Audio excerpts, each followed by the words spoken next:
আরেকটা ছোট্ট একটা ঘটনা শোনাই। হযরত ওমর ফারুক রাদিয়াল্লাহু তাআলা আনহু নামাজ পড়তেছিলেন, নামাজ ইমামতি করতেছিলেন ইমাম সাহেব। তো নামাজ পড়তেছেন, নামাজের ক্ষেত্রে দেখা গেল যে তার এক শত্রু তার পেটের মধ্যে এসে নামাজরত অবস্থায় তাকে খঞ্জর মেরেছে। খঞ্জর মারার পরে পিছনে এক সাহাবা ছিল, সাহাবাকে টান দিয়ে সামনে এনে তিনি পিছনে চলে গেলেন। পিছনে যাওয়ার পরে তার শরীর দিয়ে তো রক্ত বের হচ্ছে, রক্ত বের হয়ে অবস্থা খারাপ। তো তিনি বেহুশ হয়ে গেলেন।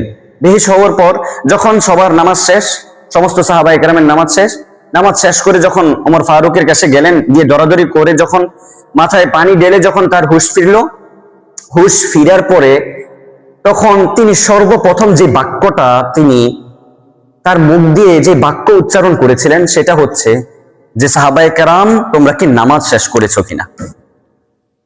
হে আমার ভাইরা, তোমরা কি নামাজ শেষ করেছো কিনা? নামাজের ক্ষেত্রে কতটাই না গুরুত্ব দিয়েছেন প্রত্যেকটা নবী রাসূল, প্রত্যেকটা সাহাবায়ে কেরাম গুরুত্ব দিয়েছেন।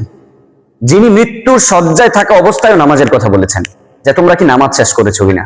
নামাজের এত গুরুত্ব ছিল, অথচ আজকে আমরা নামাজ পড়বো দূরের কথা, নামাজের পাবন্দি করবো দূরের কথা, আল্লাহ তাআলার বান্দা হয়ে রাসূল সাল্লাল্লাহু আলাইহি ওয়াসাল্লাম শেষ নবীর উম্মত হয়ে আমরা আল্লাহ তাআলার না বিধান মানি, না রাসূলের সুন্নাত তরিকায় চলি।